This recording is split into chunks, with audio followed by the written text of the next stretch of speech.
كنت طمعان فيها يالا. هي دي العلبة الأول. الولا شوف كان عينها في التلاجة علشان زي ما عز قال ياخدها يديها لخطيبته.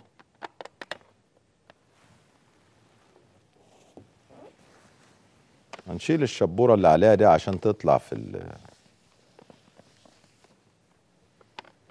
خد يا بيه.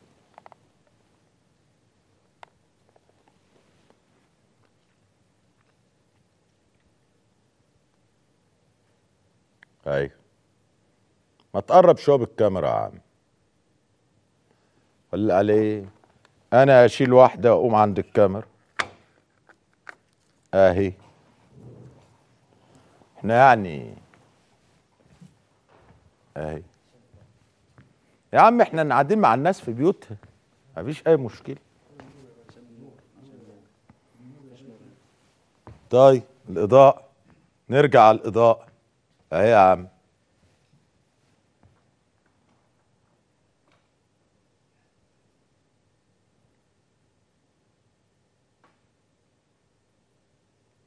علم مصر وعلم الكويت. كانت تقوم بتوزيع هذه الشوكولاتة الإذاعية الكبيرة عائشة اليحيى على كل الحضور وعلى الناس في الشارع. حقيقة ودت للسفير المصري ولأسرة السفارة المصرية كلها، وهذا يجعلني أتذكر المستشارين في السفارة المصرية، المستشار مصطفى والمستشار ناصر والملحق العسكري العميد خالد ونائب الملحق العسكري العقيد عمرو. حقيقة ببعت لهم أعز وأحر السلامات.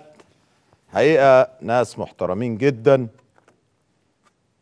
وما نقدرش. العلبة ايه بقى كلها؟ خلوا بالكم ده علبة الواد أحمد كان طمعان فيه. الواد أحمد كان عايز ياخدها يوديها لخطيبته. شوفوا الولد اهي، دي صفين، خلوا بالكم صف تاني اهو. من الجنب باينه. شكرا يا بيه.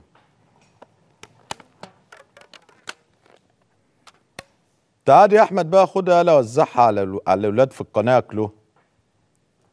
زي غلاب ياكلوا شوكولاته من السنه للسنه.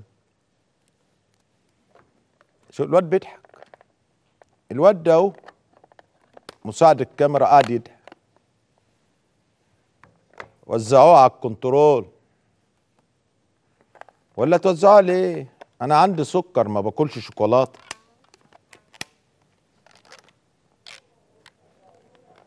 اتفضل يا عم.